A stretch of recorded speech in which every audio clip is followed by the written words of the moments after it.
Значит, краткий исторический экскурс под названием «Водная война и мировинги». О чем речь идет?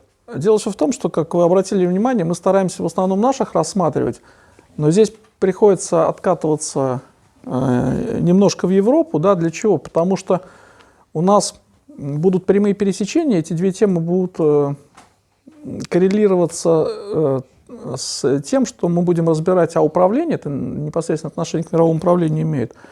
И мы в этом году, в конце года, выдадим на гора тематику трастов, вокруг которой так много спекуляций и отсутствует правильное понимание того, что это есть. И там они как раз все сыграют. Итак, водная война. Значит, если вы помните, то у нас наши нетоварищи, да, они же все вещи обязаны показывать. И Голливуд в том числе, да, он же снимал и снимает там определенные фильмы, посвященные этому. Ну, в частности, я напомню, если кто-то помнит «Водный мир» там с Кевином Костнером, да, были еще пара фильмов каких-то полуужасных про догонов, вот. А из наших это «Человек-амфибия». Я извиняюсь, это из этого же. Сейчас поймем, значит, к чему выйти. Значит, водная война произошла на стыке двух эпох между первым и вторым потопами. Если мерить земным временем отсюда, то это примерно 40-50 тысяч лет назад. Почему такой большой разброс? Потому что там время текло по-другому, и мы можем только примерно соотнести это туда, в историю. Значит, после этой войны в результате вымерли жители водных пространств. И многие моря опустели. Собственно, о чем речь шла? Змееподобные разбирались с теми, кто жил под водой. То есть к нам это тогда прямого отношения не имело, у них там был междусобойчик. Что им нужно было? Им нужно было то, что было как раз под водой, а это огромные кристаллы, там чистейшие, да, и огромные жемчужины. То есть не тот вот этот мелкий жемчуг, который мы наблюдаем, а прямо гигантские.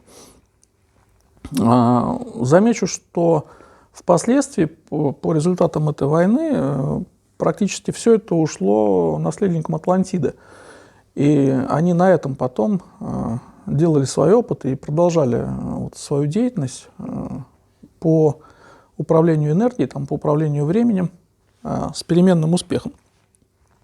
Так вот, что это тогда из себя представляло? Вода кипела, прям физически кипела, были множественные взрывы подводные. Управляли этим змееподобные товарищи сфаты вот из этого пространства, вот, пылевыми там воздействиями. И длилось это по нашему времени примерно 1000 лет, а тогда короче. Потому что время, еще раз, с точки зрения компактности и содержания событий, оно текло по-другому. Значит, по окончании этой войны мировинги вышли на сушу. Остатки цивилизации, те, которые были, они в основном ушли в параллельные пространства, а кто-то переродился в русалок и в людей с жабрами. Кстати, многие до сих пор живут рядом с морями, в совершенно человеческом обличии, но вот эти жабры у них остались. Там, с русалками похуже как-то у нас, да, всех извели, а вот эти жаброподобные, они до сих пор есть. Все энергетические источники, которые тогда работали и обеспечили вот этот водный мир, подводную жизнь, они были похоронены под толщей донных отложений. Если, в принципе, туда углубляться, эту толщу раскапывать, там много чего интересного можно найти. Землю после этого населили гигантские змеи. Частично они обитают в норах там же, а частично они остались в морях как сознание под водой, которые, исходя из своей развитости, могут принимать всякие причудливые формы, начиная там, от какого-нибудь подобия там, лохнесского чудовища и заканчивая тем, с чем иногда сталкиваются экипажи подводных лодок, но об этом мало кто пишет, потому что как-то не особо принято. Вот. Да, частично они очеловечились. И, соответственно, мы таких людей наблюдаем. Раньше это была единая цивилизация, которая, значит, вот весь этот водный мир населяла, а сейчас фактически этой цивилизации нет, а все ресурсы достались этим нашим рептильным нетоварищам. Здесь в чем замес-то? Рептильные не смогли бы потом взять сушу, поставить под контроль, без того, чтобы поставить под контроль море. Это как раз и есть та самая спекуляция по поводу цивилизации моря и суши, которые тоже так любят наши политологи. Вот это вот оттуда. Значит, почему, собственно, из-за этого? Потому что с точки зрения обитания под водой им теплее, да? ну, под водой имеется в виду, если туда под водой уходить в землю, то им там теплее, потому что там другой температурный режим. Вот, находятся они, основные там их, ну, скажем так, логово там на глубине от 3 до 4 тысяч километров, и сразу там любителям поправлять меня, пользуясь размером там земного шара, я скажу, что тут не так расстояние меряется, потому что с точки зрения современной науки, значит, она с прецессией меряет, а надо мерить без прецессии. Так вот, без прецессии это вот примерно такой вот уровень. Хотя кое-где там, ну там уже не логово, даже окладки, они могут быть чуть ближе к поверхности. Вот. Для чего? Потому что оттуда они своих и порождают. Это то, что касается водной войны. Теперь то, что касается мировингов. Я буду рассказывать так, как есть, иногда ссылаясь на и комментируя некие современные источники, там, энциклопедические. Значит, вся эпоха мировингов, ее можно там четко уместить в промежуток с 4 по 8 века. А рассвет их был в VI веке. Если кто-то там не сталкивался с этим раньше, то это те самые длинноволосые, там, достаточно странные короли, там, династии королей, там, с жабрами там, и с прочими там, примочками. Значит, о чем речь идет? Собственно, откуда мировинги взялись? Была попытка вывести знатную расу с голубой кровью. Это результаты там, генетических экспериментов. В то время вообще земля кишела разными. Вот. Выводились они конкретно в бункерах, в тех местах, где была Атлантида. Там всяких присутствовало, были даже твари с человеческими лицами. Кстати, вот к вопросу о догонах, это вот эти вот ребята там показаны. В результате вид мировингов как таковой был выведен, значит, смешав генетический материал, там всяко разный, который они имели, с генетикой хладнокровного морского чудовища. И получились вот эти вот, ну, в телах подобным человеческим очень сильные и очень выносливые. То есть у них что-то было от серых, там, а что-то было, например, от мурен, только голубое. Вот. Какая задача ставилась? Ставилась задача вписать туда знания из Атлантиды. И эта задача была решена на 100%. Почему? Потому что все они, ну, как показывают источники, они абсолютно, значит, были такие грамотные товарищи, обладали они и стопроцентным ясновидением, и целительством. Именно поэтому они занимали те позиции, которые занимали. Значит, длинные волосы, почему? Потому что эти самые длинные волосы скрывали жабры и чешую на затылке и на позвоночнике, которая раньше была. То, что касается описания в источниках, что у них были там якобы родимые пятна на сердце и там между лопатками, то это все врать, никаких у них родимых пятен не было. Они просто иногда, так как у них тела сонастраивались там с потоками, с космическими, у них тела шли пятнами, поэтому это вот таким вот образом выглядело. Вот. А чуть выше славе у них, значит, как у лошадей, вот, которых клеймят, да, у них был такой знак, который был похож на посох Нептуна, вот, и источники радостно, значит, приняли это все дело за крест. У креста там и в помине не было, то есть к этому никакого отношения-то не имеет. Вот, вот это вот место, которое на шее, значит, чуть ниже затылка, оно для них было сакральным, потому что именно через это место они силой напитывались, и через это вот такая связь прямая шла. Вот. А физиология у них менялась в зависимости от времени суток. Ну, в частности, выходя под звезды, они могли от этих самых звезд подзаряжаться, точно так же, как и от моря. Значит, и вот когда мы встречаем описание, что море там по ночам иногда светится голубым, вот они вот этим самым и там запитывались. А дальше, как всегда, у нас происходит передел власти, и их начинают двигать. Значит, с чем это было связано? Дело все в том, что те, кто их делал, не учли, что в какие бы условия их ни ставить, они все равно будут подпитываться природной силой. И поэтому, значит, непосредственно там, от природной сети. И, значит, собственно говоря, убить-то их было очень тяжело, практически невозможно. То есть, что можно было сделать? Можно было их остричь там, и поместить в какую-то темноту или в замкнутое пространство, чтобы звезд не было видно. Все сразу вспоминаем наш фильм «Человек-амфибия». Помните, куда его там вот в бочку закатали, да? У него там со средой не повзаимодействует, ничего, он там бедный, значит, ласты склеивает. Вот. И на основании того, что дальше они как бы вообще пошли своим путем, то сербами было принято решение, что их надо как-то выводить, поменять. Вот. Значит, дальше, что есть интересного? Источники содержат следующий факт, что есть такая могила Хильдерика I, это сына Мировея и отца Хлодвика. И там, значит, нашли лошадь, шар, там бык вот этого самого, там из золота, и, значит, пчелы, там вот этих самых 300 пчел, и вот они с этим носятся, и как с атрибутами власти. Значит, что это обозначает на самом деле? Значит, лошадь здесь символ силы, значит, шар показывает владение магией, то есть магическая атрибутика. Бык – это золотой телец, а пчела – это тот самый рой. Почему? Потому что тогда это все уже, значит, начало проявляться. Вот. Почему 300? Потому что это тот самый Совет 300, который потом был упомянут там в совершенно разных публикациях. Это вот те, да, это те самые иллюминаты. Вот. Но тогда, когда они делали, они еще не понимали, что такое рой. Значит, они думали, что это семья. На самом деле оказалось, что это нифига не семья. Вот. Ну и, собственно, с этого момента и началось как раз прямое поклонение там, золотому тельцу и власти. Дальше. У нас есть такой известный исторический персонаж Иван Грозный. Значит, Иван Грозный происходил от них, ну то есть он как сущность воплощался и до них, там, и в это время, но его называли выродком, потому что отец был из рода мировингов, а мать была из рода сияющих. И поэтому там получилась такая очень любопытная генетика. А Романовы, небезызвестные, которые там, это боковая ветка от мировингов.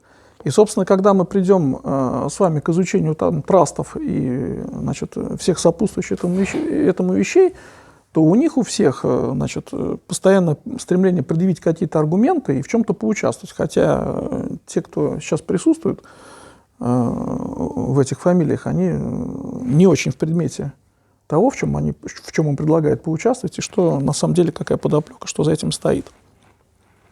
Значит, далее, каким образом вот этот перехват происходил, он отчасти был описан у Носовского, Фоменко, я у других не читал, хотя, может быть, еще кто-то из исследователей это писал. Для контроля серые заводили своих ставленников, которые назывались мажордомами, если кто-то помнит там из истории, да. Лакеи, например, все, которые во дворцах присутствовали, тоже были от серых, там для, ну, в основном туда евреев брали, для того, чтобы это дело все под контролем было, и чтобы поле можно было через них организовывать. Вот. После того, как смогли их там серьезно подвинуть и подвергнуть принудительной ассимиляции, то, значит, уже у потомков их на теле ничего не проявлялось. Значит, ну и вообще надо понимать, что так как они все-таки результат генетического эксперимента, то у них вообще с потомством было тяжело, потому что им приходилось только со своими смешиваться. Да, это там несет определенные ограничения. Вот. Ну и еще раз напомню, что им в это время было не до наших. Почему? Потому что они между собой разбирались. И, собственно говоря, вся история Европы вот этих времен, она это достаточно подробно описывает. То есть в итоге идея вывести непобедимую расу не прошла, потому что мировинги оказались слишком неконтролируемы. То есть никак к ним было. Хотя вот их потомство и то, что осталось после этого, к средним векам уже деградировали окончательно. Теперь еще про там, двух персонажей, которые упоминаются в источниках в связи с ними. Там король Артур. Значит, король Артур не относился к Атлантиде. Его просто мать была из мировингов. И, собственно говоря, вот этот самый меч Экскалибур, да, который описан, это прямая атрибутика власти, но это имеет отношение к V-VI векам, когда они еще были в фаворе. И второй персонаж исторический, который к ним относится, это Мерлин. Ну, там-то вообще там везде наврали, потому что Мерлин, он из остатков сияющих. Если кто-то знаком с его историей, которую официальные источники приводят, там написано, что его крестили. Значит, зачем это было сделано? Собственно, если его было не покрестить, то он бы не остался в истории. Его надо было оставить в истории со своими закладками и с тем, что, со своими деяниями, с тем, что он делал. Собственно, Мерлин был высокоразвитый волхв, вот, который родился, и это в тех самых источниках упоминается, чистейшим, светящимся младенцем. То есть он, когда ребеночком был маленьким, от него свет исходил. Да, и это всех удивляло, вообще никто не мог понять, откуда это. Ну, приписывали это каким-то магическим способностям. Вот. И люди, кто увидел, для них это было совершенно дико там, и непривычно, и они этого пугались. И поэтому после того, как его окрестили, то все выдохнули. Собственно говоря, ну а что, вот он. Вот, это то, что касается вот этих персонажей. Поэтому вот вкратце про мировингов, о том, как это отыграло там, и как это потом, какие спекуляции идут там, по этому поводу в управлении, мы поговорим чуть позже. Какие есть вопросы по... Да, Стас? Хлодвиг из этих же товарищей? Да, да. И зачем было создавать Европу, разрушая Римскую империю? Мы до Римской империи еще дойдем, потому что это отдельная долгая песня, но там надо брать не с позиции разрушения государств там, или государственности как таковой, или как нам пытаются показать, что вот были одни, которые накатились на этих, потом эти откатились на этих, там, Рим, Карфаген, там, туда-сюда. Это все не так. Нам надо смотреть смену укладов, там, смену эпох, и смотреть, как матрица какая в это время главенствовала, что проявлялось, да, и во имя чего проявлялось, собственно. То есть надо с этой позиции заходить. В этом сложность истории. Почему? Потому что здесь невозможно оперировать линейным временем. У них она сделана, но мы тоже об этом будем рассказывать, у них с помощью введения вот этого понятия до нашей эры, у них там все вот так вот, потом вот так вот, да еще и все проткнуто насквозь. И отсюда возникают те самые у Носовского, Фоменко исторические параллелизмы там, и все, что с этим связано. И поэтому тут очень внимательно надо разбираться. А вот действительно ли Хлодвиг основатель Европы? Или это не приписывается? Ну, еще раз, нельзя сказать, что какой-то человек, да, там, основал что-то там во имя чего-то. Дело все в том, что есть некие процессы, да, под эти процессы подбираются определенные персонажи. Часть из этих персонажей там засвечена, да, и им можно там что-то приписать потом официальной историографии. А часть этих персонажей, они вообще неизвестны, да, но именно они задают там основные тренды и направляют. Это ровно то, что сейчас, опять же, перекидывая мостик, то, что сейчас мы видим в мировом управлении. В мировом управлении те люди, которые представлены официально, имеют как бы весьма отдаленное отношение к мировому управлению. То есть оно организуется по-другому, организовано. Мы об этом будем рассказывать позже. Ну, в том числе, да. А как связано, есть такая версия, что мировинги со временем были заменены на каролингов? Это вот... Там надо смотреть, кто под этим заходит. Мы каролингов отдельно не разбирали, но я думаю, что общая тенденция состоит в следующем. Есть некие группы влияния, которые хотят вводить своих ставленников на потоке, да, там, потоке, на распределение ресурсов, на контроль территорий. Да, и здесь надо смотреть, на какой территории какая сила отыгрывала, там, в рамках чего, с кем они имели там, паритет, там, с кем они имели какие-то качели и так далее. И с этих позиций надо будет этих отдельно ребят разбирать. Но это вот эти вот ребятки, наши не товарищи, это они там мутили свои игры? Или все-таки каролинги, это раса каким-то образом пыталась свою территорию держать и какие-то вот... Не после обеда, мы завтра, по-моему, да, мы расскажем про тех, кто мутил свои игры. И каролинги к этому не относились. Да. А вот за этими, которые под водой жили, за ними кто стоял? То есть они же все равно внешняя какая-то должна была сила. А там разные, я же говорю, там очень разные были, в том числе, например, с разных звездных систем, там, с разных земель. Почему? Потому что до определенного момента, да, они могли сосуществовать нормально совершенно, ну, когда всем все хватало, когда источники были. Но когда зашли эти вот ребята, которые потом активно проявляли, да, то они решили просто все поставить под контроль. А им для этого все остальные были вообще не нужны. Их интересовали тупо источники энергии. Да? Источники энергии, артефакты, переходы и возможность управления временем, возможность управления ресурсом. А как тогда они тогда, получается, они же мировингов как инструмент создавали? Да, но этот инструмент вышел из-под контроля, да. Под контроль. Да. То есть он внешне ни на кого не замыкался? Нет. Да, сами по себе. И они до сих пор остаются сами по себе последовательно, но так как здесь достаточно сложные терки с соблюдением вот этого самого баланса, то тут они все пытаются апеллировать к этой самой родословной и смотреть, у кого какие там есть козыри, не понимая, собственно, что за этим стоит. Потому что, я еще раз, забегая вперед, тема трастов, она крайне удивительная и совершенно не такая, как ее понимают люди. Но она же с Ивана Грозного началась. Нет, она началась гораздо раньше, как бы, и мы про это будем рассказывать. Нет. 300. До Ивана Грозного. Задолго. Просто об этом не знаю.